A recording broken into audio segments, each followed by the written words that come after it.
Study IQ IAS, आपका selection हमारा mission.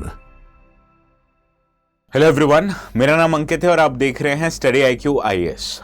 आज के इस वीडियो में हम बात करेंगे कालादान मल्टी मॉडल प्रोजेक्ट के बारे में। क्यों बात करेंगे कालादान मल्टी मॉडल प्रोजेक्ट के बारे में? क्योंकि त्रिपुरा के जो सीएम हैं मिस्टर मानिक साहा, उन्होंने बोला है कि जल्दी से जल्दी इंडिया को Kaladan multi modal transit corridor को इंप्लीमेंट करना चाहिए और इस ट्रांसपोर्ट कॉरिडोर को बनाने के बाद कनेक्टिविटी नॉर्थ ईस्ट में इंप्रूव हो जाएगी, नॉर्थ ईस्ट के बिजनेसेस को ज्यादा प्रेफरेंस मिलेगा और नॉर्थ ईस्ट में जो गुड्स एंड सर्विसेज बाकी देशों के अलग अलग कोनों से डिलीवर होते हैं वो जल्दी से जल्दी और कम खर्चे में डिलीवर हो पाएंगे। अब आप सोच रहे होंगे कि कालादान मल्टी मॉडल प्रोजेक्ट है क्या, उसकी जरूरत क्यों पड़ी? वो समझने के लिए आपको इंडिया का मैप, खासतौर पर नॉर्थ ईस्ट का मैप देखना बहुत ज्यादा जरूरी है। अब इमेजिन करिए आप कोई गुड्स एंड सर्विसेज बनाते हैं कोलकाता से, जो है एकदम बे ऑफ बंगाल पे, उसको प्रेजेंटली नॉर्थ ईस्ट के जो 7 सिस्टर स्टेट्स में डिलीवर करने के लिए आपके पास प्रेजेंट में 2 ऑप्शंस होते हैं। फर्स्ट ऑफ ऑल, आप जा सकते हैं इस नैरो पीस ऑफ लैंड से जिसको कहा जाता है सिलीगुड़ी कॉरिडोर, और ये जो नैरो पीस ऑफ लैंड से आप goods and services north east sector में ट्रांसपोर्ट करेंगे, उसमें लगता है काफी ज्यादा टाइम, क्योंकि ये डिस्टेंस करीब 1800 से 1900 किलोमीटर लॉन्ग है। दूसरा ऑप्शन आता है कि आप बांग्लादेश के थ्रू त्रिपुरा में गुड्स एंड सर्विसेज भेज सकते हैं। तो ये 2 ऑल्टरनेटिव्स हैं प्रेजेंट में इंडियन बिजनेसेस और इंडियन गवर्नमेंट के पास to deliver anything into Tripura from West Bengal और any other part of our country.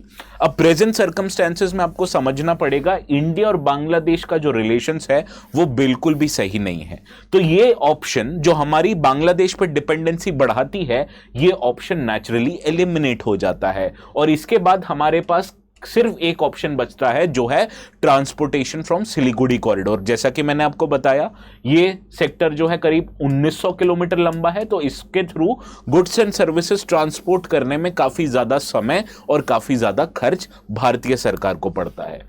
Similarly Bangladesh बार बार धमकी देता रहता है, जैसे कि उसके गवर्नमेंट की चीफ एडवाइजर मोहम्मद यूनुस बोलते रहते हैं कि इंडिया का जो नॉर्थ ईस्ट रीजन है वो लैंडलॉक्ड है। ये बात सही भी है। जो इंडिया के 7 सिस्टर स्टेट्स है, इनका डायरेक्ट एक्सेस नहीं है बे ऑफ बंगाल पे, और इसी लैक ऑफ डायरेक्ट एक्सेस के कारण आप रियलाइज करेंगे इंडिया का जो नॉर्थ ईस्ट है उसका इकोनॉमिक डेवलपमेंट बाकी कंट्री से थोड़ा पीछे है। अब भारत सरकार चाहती है नॉर्थ ईस्ट का इकोनॉमिक डेवलपमेंट इंप्रूव करना, और इसके लिए जरूरत थी एक out of the box thinking की, और यही out of the box thinking जो है इसको कहते हैं Kaladan multi modal transport corridor project. और इस प्रोजेक्ट के बारे में जानने से पहले जो नोट्स मैं यूज करता हूं क्लास में, इनको डाउनलोड करने के लिए आप जा सकते हैं मेरे टेलीग्राम चैनल पे जिसका नाम है ATS लाइव। इस टेलीग्राम चैनल पे आपको नोट्स मिलेंगे, और हाँ, नोट्स डाउनलोड करते करते के साथ इस चैनल को सब्सक्राइब करना बिल्कुल भी ना भूलें for future updates and notes.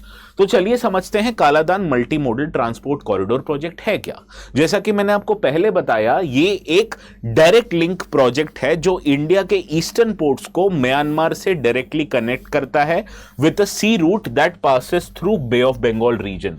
जैसा कि मैंने आपको पहला बताया, कोलकाता से नॉर्थ ईस्ट में गुड्स एंड सर्विसेज ट्रांसपोर्ट करने का पहला ऑप्शन था सिलीगुड़ी कॉरिडोर, दूसरा ऑप्शन था वाया बांग्लादेश। अब इन 2 ऑप्शंस के साथ साथ हमारे पास होगा तीसरा ऑप्शन जिसका नाम है direct link Kaladan multi modal project. ये प्रोजेक्ट को इंडियन गवर्नमेंट ने म्यांमार गवर्नमेंट के साथ मिलकर डिजाइन किया है, और ये इनेबल करता है shipment of cargo from eastern sea port to ports in Myanmar, जिसके थ्रू हम डायरेक्टली और इनडायरेक्टली नॉर्थ ईस्ट सेक्टर में गुड्स एंड सर्विसेज पहुंचा सकते हैं।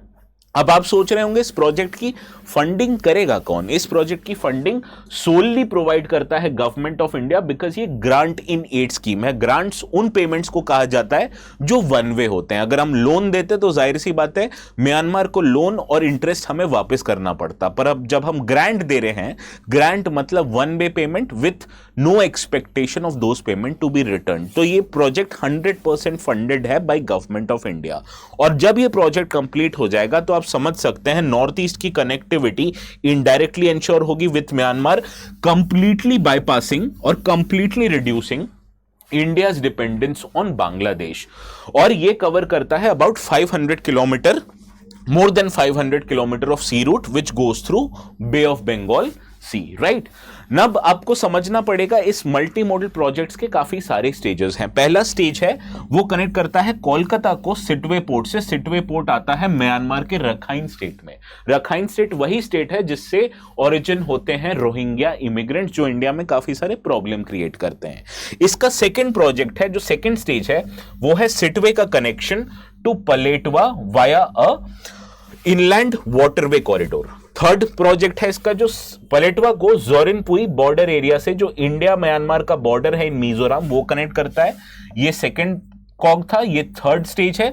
और फोर्थ स्टेज है वो जोरिनपुई से लोंगतलाई और आइजवाल को कनेक्ट करना। अब जैसे कि हम आइजवाल पहुंच गए, जो मिजोरम की कैपिटल है, उसके थ्रू हम त्रिपुरा, असम, नागालैंड, अरुणाचल सब जगह गुड्स एंड सर्विसेज डिलीवर कर सकते हैं। यहां तक कि शिलोंग, जो कि मेघालय में स्थित है, नॉर्थ ईस्ट का पार्ट है, वहां पे भी गुड्स एंड सर्विसेज डिलीवर कर सकते हैं। तो ये सारे मल्टी प्रोजेक्ट्स हैं जो कालादान मल्टी मॉडल प्रोजेक्ट्स के अंडर लिए गए। अब आपको समझना पड़ेगा इस प्रोजेक्ट का फायदा क्या है। सबसे बड़ा फायदा है इकोनॉमिक बेनिफिट। जैसा कि मैंने आपको पहले बताया, अगर हम गुड्स एंड सर्विसेज को सिलीगुड़ी कॉरिडोर के थ्रू ट्रांसपोर्ट करते तो ये हमें पड़ता अबाउट 18 to 1900 किलोमीटर्स लॉन्ग। अब जब हमने सिलीगुड़ी कॉरिडोर को इंटायरली बाईपास कर दिया, तो इसका मतलब है जो डिस्टेंस है बिटवीन कोलकाता एंड सिटवे वो रिड्यूस हो जाता है अबाउट 1300 किलोमीटर्स। और इसका डायरेक्ट कॉन्सिक्वेंस होगा लेस टाइम में गुड्स डिलीवर होना, लेस डिस्टेंस कवर करके गुड्स डिलीवर होना।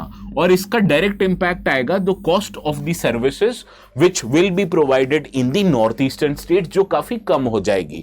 जब किसी भी प्रोडक्ट या किसी भी सर्विस का कॉस्ट कम हो जाता है, उसका कंजम्पशन बढ़ जाता है, और इसका डायरेक्ट इंपैक्ट आएगा economic development of the north east region, जो गवर्नमेंट की अल्टीमेट प्रायोरिटी है।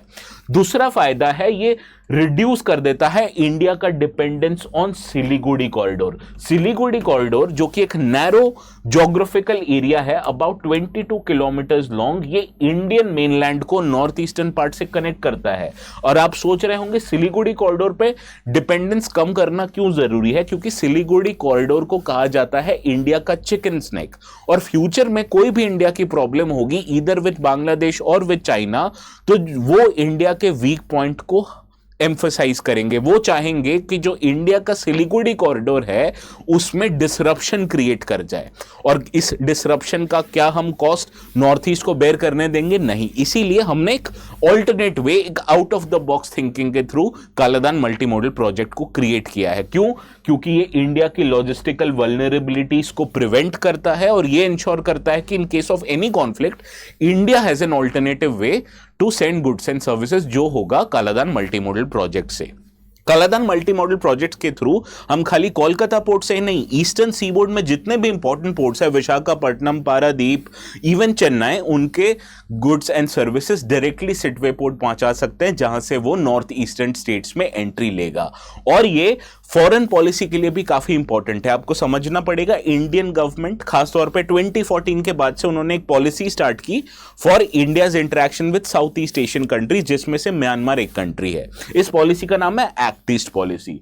तो जब इंडिया एक डायरेक्ट फुटप्रिंट गेन करता है in east Asian countries like Myanmar through direct connection with Sittwe port through Kaladan multi modal project, ये इंडिया का जो पोजीशन है नॉर्थ ईस्ट में और साउथ ईस्ट एशिया में वो इनहैंस करता है, और ये डायरेक्टली इंपैक्ट करता है पॉजिटिवली इंडिया की एक्ट ईस्ट पॉलिसी को। सो ये सारे डायरेक्ट कॉन्सिक्वेंस होंगे bye out of the box thinking. जैसा कि सारे आप सभी यूपीएससी एग्जाम के लिए प्रिपेयर कर रहे हैं, तो जब आप सर्विसेज में जाएंगे तो इस टाइप की out of the box thinking बहुत नेसेसरी होगी आपके करियर ग्रोथ के लिए नहीं, इंडिया के नेशनल इंटरेस्ट को टेक केयर करने के लिए। और यही करता है जो कालादान मल्टी मॉडल प्रोजेक्ट।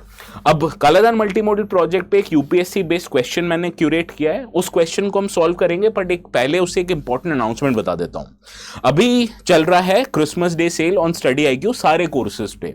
इन कोर्सेज में अगर आप अभी एडमिशन लेते हैं तो आपको मिलेगा 50% off. And to add to it, अगर आप 25 ऑफ दिसंबर क्रिसमस डे के दिन किसी भी कोर्सेज में एडमिशन लेते हैं तो आपको मौका मिलता है अश्योर्ड गिफ्ट्स मिलने का। अश्योर्ड गिफ्ट जिसमें आईफोन, ईयरफोन्स, स्मार्ट वॉचेस और आईपैड्स अवेलेबल हैं। इन चारों में से एक अश्योर्ड गिफ्ट आपको मिलेगा अगर आप स्टडी IQ के कोर्सेज को 25 दिसंबर को लेते हैं, जो 50% ऑफ के साथ साथ मिलता है। और अगर आप एक चीज इंप्लाई कर दे पेमेंट से पहले, जिसका नाम है कोड ATS लाइव, तो आपको मिलेगा maximum discounts on all the courses. Resolution plus batches जो सेपरेटली अवेलेबल है 2027 और 2028 के स्टूडेंट्स के लिए, उस पे 50% ऑफ तो मिलता ही है। और अगर आप ATS लाइव कोड यूज करते हैं तो आपको मिलेगा मैक्सिमम डिस्काउंट्स जो कि 7,000 रुपए है on all the courses, resolution plus courses और even on optional subjects, right. अब ये क्वेश्चन जो है, जो यूपीएससी पैटर्न पे क्यूरेटेड है with reference to Kaladan multi modal transit transport corridor और project, please tell me the correct statement. इस क्वेश्चन का करेक्ट स्टेटमेंट आप मुझे कमेंट सेक्शन में बताते हैं, और जो सही आंसर देगा उसके कमेंट्स को मिलेगा पर्सनली मेरे तरफ से थम्स अप, तो आपको समझ आ जाएगा आपका आंसर सही है। और इन नोट्स को डाउनलोड करने के लिए आप जा सकते हैं मेरे टेलीग्राम चैनल पे, जिसका नाम है ATS लाइव।